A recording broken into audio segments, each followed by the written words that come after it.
ನಮಸ್ಕಾರ. Welcome back to my channel. ನಾನು ನಿಮ್ಮ ಪ್ರೀತಿಯ ಪವಿತ್ರ. ಎಲ್ಲರೂ ಹೇಗಿದ್ದೀರಾ ಸ್ನೇಹಿತರೆ? ಚೆನ್ನಾಗಿದ್ರಲ್ವಾ? ಐ ಹೋಪ್ ನೀವೆಲ್ಲರೂ ಚೆನ್ನಾಗಿದ್ದೀರಾ ಅಂತ ಭಾವಿಸ್ತಾನೆ ಇವತ್ತಿನೊಂದು ವ್ಲಾಗ್ನ ಸ್ಟಾರ್ಟ್ ಮಾಡಿದ್ದೀನಿ. ಚಳಿಗಾಲ ಸ್ಟಾರ್ಟ್ ಆಗಿದ್ದೆ ತಡ, ಬೇಗ ಹೇಳೋದನ್ನೇ ಮರ್ತೋಗ್ಬಿಟ್ಟಿದ್ವಿ. ಸೊ ಹಾಗಾಗಿ ನೈಟು ನಾನು ನಮ್ಮ ಮನೆಯವರು ಇಬ್ಬರು ಮಾತಾಡ್ಕೊಂಡು ಮಲ್ಕೊಂಡಿದ್ವಿ. ಸೊ ಬೆಳಗ್ಗೆ ಬೇಗ ಹೇಳೋಣ ಅಂತ ಹೇಳಿ ಅದೇ ರೀತಿ ಬೆಳಗ್ಗೆ ಬೇಗ ಎದ್ವಿ. ಮಾನ್ಸೂನ್ ಬಿದ್ದಿರೋದ್ರಿಂದ ಸಿಕ್ಕಾಪಟ್ಟೆ ಚಳಿ. ಎದ್ದು ಹೇಳ್ಬೇಕು ಅಂತ ಅಂದ್ಕೊಂಡ್ರೂ ಕೂಡ ಹೇಳೋಕ್ಕಾಗ್ತಾನೆ ಇರಲಿಲ್ಲ. ಸೊ ಫೈನಲಿ ನಿನ್ನೆ ನೈಟ್ ಡಿಸೈಡ್ ಮಾಡ್ಕೊಂಡಿದ್ದು, ತುಂಬಾ ದಾರಿದ್ರ ಆಗ್ತಾಯಿದ್ದೀವಿ ಇಬ್ಬರೂ. ನೀನು ಕೂಡ ಬೇಗ ಎದ್ಬಿಟ್ಟು ಸ್ವಲ್ಪ ದೇವ್ರ ಪೂಜೆ ಎಲ್ಲ ಮಾಡ್ತಿದ್ಯಾ, ಅದು ಕೂಡ ಮಿಸ್ ಮಾಡ್ಕೊತಿದ್ಯಾ. ಸೊ ನನಗೂ ಕೂಡ ಹೇಳೋಕ್ಕಾಗ್ತಿಲ್ಲ. ಸೊ ನಾಳೆ ಫೈನಲಿ ಎದ್ದೇಳೋಣ ಅಂಥೇಳಿ ಸೊ ಮಾತಾಡಿಕೊಂಡು ಮಲ್ಕೊಂಡು ಬೆಳಗ್ಗೆ ಎದ್ದು ಸೊ ಅವರೆಲ್ಲ ಅಂಗಳ ಕಸ ಹೊಡೆದ್ಬಿಟ್ಟು ಬಾಗಿಲೆಲ್ಲ ತೊಳೆದ್ರು. ನಾನು ಅದೇ ರೀತಿ ಒಳಗಡೆ ಎಲ್ಲ ಕ್ಲೀನ್ ಮಾಡಿ ನೆಲ ಒರೆಸ್ ಅಷ್ಟರಲ್ಲೇ ಅವರು ಕೂಡ ಸ್ನಾನ ಎಲ್ಲ ಮುಗಿಸ್ಕೊಂಡು ಬಂದು ದೇವ್ರ ಪೂಜೆ ಮಾಡ್ತಾಯಿದ್ದಾರೆ. ಇನ್ನು ನಾನು ಓವರ್ ನೈಟ್ ಮೆಂತೆಕಾಳನ್ನು ನೆನೆಸಿರ್ತೀನಿ. ಸೊ ಮೆಂತೆಕಾಳು ಸಮೇತನೇ ನಾನು ನೀರನ್ನೆಲ್ಲ ಕುಟ್ಕೊಂಡು ಬಿಡ್ತೀನಿ. ಸೊ ಇದು ಎವ್ರಿ ಡೇ ನನಗೆ ಅಭ್ಯಾಸ ಆಗೋಗಿದೆ. ಇದರಿಂದ ಹೆಲ್ತ್ ತುಂಬಾ ಚೆನ್ನಾಗಿರುತ್ತೆ. ಸುಮಾರು ಸಾರಿ ನಾನು ಇದರ ಬಗ್ಗೆ ಶೇರ್ ಮಾಡ್ಕೊಂಡಿದ್ದೀನಿ. ಒಂದು ಗ್ಲಾಸ್ ಲೋಟ ಇತ್ತು, ಸೊ ಅದರಲ್ಲಿ ಹಾಕ್ತಾಯಿದ್ದೆ. ಬಟ್ ಇವಾಗ ಅದು ಒಡೆದೋಗಿತ್ತು. ಸೊ ಹಾಗಾಗಿ ಸ್ಟೀಲ್ ಗ್ಲಾಸಲ್ಲೇ ಹಾಕ್ಕೊಂಡು ಕುಡಿತಾ ಇದ್ದೀನಿ.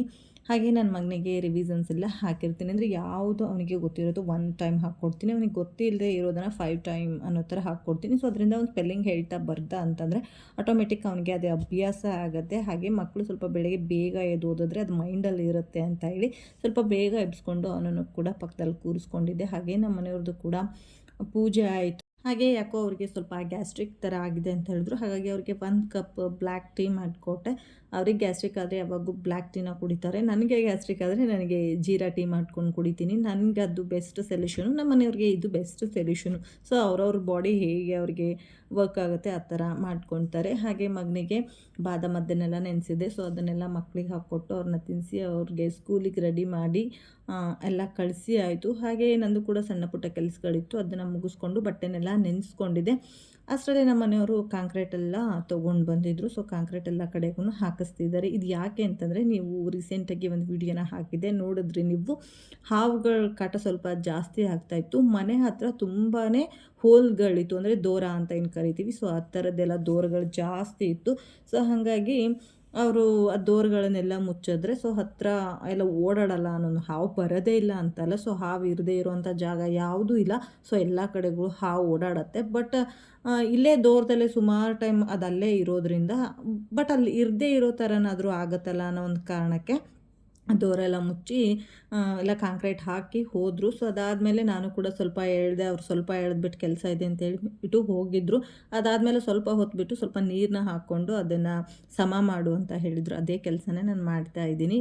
ಈ ಥರ ಎಲ್ಲ ಸಮ ಮಾಡೋ ಕೆಲಸಕ್ಕೆ ಈ ಮನೆ ಕಟ್ಟೋರೆಲ್ಲ ತರ್ಗರ್ಸೆಲ್ಲ ಏನು ಮಾಡ್ತಾರೆ, ಅದೇನೋ ತ್ಯಾಪೆ ಅಂತ ಯೂಸ್ ಮಾಡ್ತಾರೆ. ಬಟ್ ನಮ್ಮ ಮನೇಲಿ ಆ ಥರದ್ದೆಲ್ಲ ಇಲ್ಲ ಅಂತ ಹೇಳ್ಬಿಟ್ಟು ಅನ್ನ ನೀಡ್ತಾರಲ್ವ ಚಮಚೆ, ಸೊ ಅದೇ ಚಮಚದೆಲ್ಲ ಸ್ವಲ್ಪ ನೀರನ್ನ ಸ್ಪ್ರಿಂಕಲ್ ಮಾಡಿಕೊಂಡು ಎಲ್ಲ ಕಡೆ ಸಮ ಮಾಡ್ತಾಯಿದ್ದೀನಿ. ಸಮ ಮಾಡೋದು ಬೇಡ ಅಂತ ಬಿಟ್ಟಿದ್ದೆ. ಯಾಕೆ ಅಂತಂದರೆ ಪಕ್ಕದಲ್ಲೂ ಕೂಡ ಸ್ವಲ್ಪ ಹಾಕಿದರೆ ಎಲ್ಲ ಕಡೆಗೂ ಎಳೆಯೋ ಅಷ್ಟರಲ್ಲಿ ನನ್ನ ಸೊಂಟ ಬಿದ್ದೋಯ್ತು. ಸೊ ಅದು ಗಂಡು ಮಕ್ಕಳಿಗೇನೆ ಸಲ್ಕಿ ತೊಗೊಂಡು ಎಳೆದಾಡೋ ಕೆಲಸ, ನಮಗಷ್ಟು ವರ್ಕೌಟ್ ಆಗೋಲ್ಲ.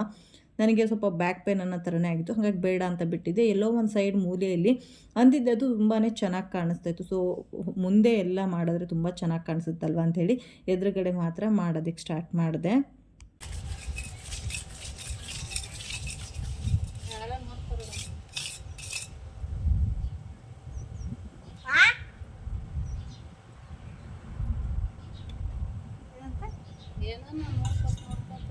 ಹಾವು ಹೋತು ಅಂದವನು, ಹಾವಿಂದ ದೂರ ಹಾವು ಹೋತು ಅಂದವನು. ಅಲ್ಲೊಬ್ಬನು ಹುಡುಗ ಆಟ ಆಡ್ತಾಯಿದ್ದ. ಅವ್ನು ಹಾವು ನೋಡ್ದ, ಅದನ್ನೇ ಅವ್ನು ಹೇಳ್ತಾ ಇದ್ದ, ಇಲ್ಲೊಂದು ಹಾವು ಹೋಯ್ತು ಅಂಥೇಳಿ. ಅದನ್ನು ಅಮ್ಮ ನೋಡೋದಕ್ಕೆ ಹೋಗ್ತಾರೆ. ನಮ್ಮ ಏರಿಯಾದಲ್ಲಿ ಸಿಕ್ಕಾಪಟ್ಟೆ ಹಾವುಗಳಂತಲೇ ಹೇಳ್ಬೋದು. ಯಾಕೆ ಅಂತಂದರೆ ಇದು ಸುಬ್ರಹ್ಮಣ್ಯ ನಗರ ಅಂತಲೇ ಕರೀತಾರೆ. ಸೊ ಹಂಗಾಗೆಲ್ಲ ತುಂಬ ಹಾವಿರುತ್ತೆ ಅಂಥೇಳಿ ಎಲ್ಲರೂ ಹೇಳ್ತಾರೆ. ನಾನೊಬ್ಬಳೆಲ್ಲ ಸುಮಾರು ಜನ ಹಾಗೆ ಹೇಳ್ತಾರೆ. ಈ ಏರಿಯಾನೇ ಸುಬ್ರಹ್ಮಣ್ಯ ನಗರ, ಇಲ್ಲಿ ಹಾವುಗಳು ಕಾಣಿಸ್ತಾನೆ ಇರುತ್ತೆ ಅಂತ ಹೇಳ್ತಾರೆ. ಸೊ ನಾನು ಎಲ್ಲದನ್ನು ಕೂಡ ಸಮ ಮಾಡಿಕೊಂಡೆ. ತುಂಬಾ ಚೆನ್ನಾಗಿ ಕಾಣಿಸ್ತಾ ಇದೆ. ಇನ್ನು ಪಕ್ಕದಲ್ಲಿ ನೋಡಿದ್ರಲ್ವ, ಸೊ ಅಲ್ಲೆಲ್ಲೂ ನನಗೆ ಸಮ ಮಾಡೋದಕ್ಕಾಗಲಿಲ್ಲ. ಇಷ್ಟು ಮಾಡೋದೇ ನನಗೆ ಸ್ವಲ್ಪ ಸಾಕಾದವ್ರ ಥರ ಫೀಲ್ ಆಯಿತು. ಇನ್ನು ಬಟ್ಟೆ ಬೇರೆ ತುಂಬಾ ವಾಶ್ ಮಾಡೋದಿತ್ತು. 3 ಡೇಸ್ ಆಯಿತು ನಾನು ಬಟ್ಟೆನ ವಾಶ್ ಮಾಡಿ. ಹಾಗಾಗಿ 3 ಡೇಸ್ ಬಟ್ಟೆ ಬೇರೆ ವಾಶ್ ಮಾಡಬೇಕು ಅಂತ ಹೇಳಿ ಇಲ್ಲಿಗೆ ಕೆಲಸನ ಎಂಡ್ ಮಾಡಿದೆ. ಹೊಟ್ಟೆ ಸಿಕ್ಕಾಪಟ್ಟೆ ಹಸಿತಾಯಿತು. ಇದೆಲ್ಲ ಸಮ ಮಾಡುವಷ್ಟರಲ್ಲಿ ಊಟ ಮಾಡಿಕೊಂಡು ಬಟ್ಟೆ ಎಲ್ಲ ವಾಶ್ ಮಾಡಿಕೊಂಡು ಮತ್ತೆ ಮಕ್ಕಳನ್ನ ಸ್ಕೂಲಿಂದ ಪಿಕಪ್ ಮಾಡೋದೆಲ್ಲ ಇರುತ್ತೆ. ಸೊ ಇಷ್ಟೆಲ್ಲ ಕೆಲಸಗಳನ್ನ ಮಾಡ್ಕೋಬೇಕು. ನಮಗೆ ದೂರಗಳು ಇಲ್ಲೆಲ್ಲ ಜಾಸ್ತಿ ಇರ್ತಿತ್ತು. ಸೊ ಹಾಗಾಗಿ ಇಲ್ಲೆಲ್ಲ ನೀಟಾಗಿ ಕ್ಲೋಸ್ ಮಾಡಿದ್ವಿ. ಹಾಗೆ ತುಳಸಿ ಗಿಡದ ಪಕ್ಕ ನಾವು ಒಂದು ಊದುಗಟ್ಟಿ ಸಿಕ್ಸೋದಕ್ಕೆ ಅಂತೇಳಿ ಒಂದು ಏನಂತಾರೆ ಹೋಲ್ ಇರೋ ಥರದ್ದು ಇಟ್ಟಿರ್ತೀವಿ. ಅದನ್ನು ಅದರೊಳಗಡೆನೆ ಕಾಂಕ್ರೀಟ್ ಒಳಗಡೆನೆ ಸಿಕ್ಸಿದ್ವಿ ನಾವು.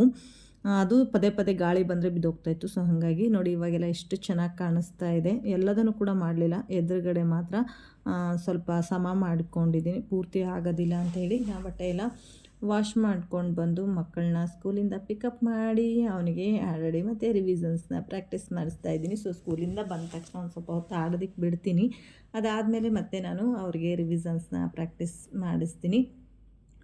ಸೊ ಸ್ನೇಹಿತರೆ, ಇದ್ರ ಜೊತೆ ಇದನ್ನು ವ್ಲಾಗ್ ಕೂಡ ಎಂಡ್ ಮಾಡ್ತಾ ಇದ್ದೀನಿ. ಇಷ್ಟ ಆದರೆ ಲೈಕ್ ಮಾಡಿ, ಸಬ್ಸ್ಕ್ರೈಬ್ ಮಾಡಿ. Thank you for watching. Love you all. Take care. Bye.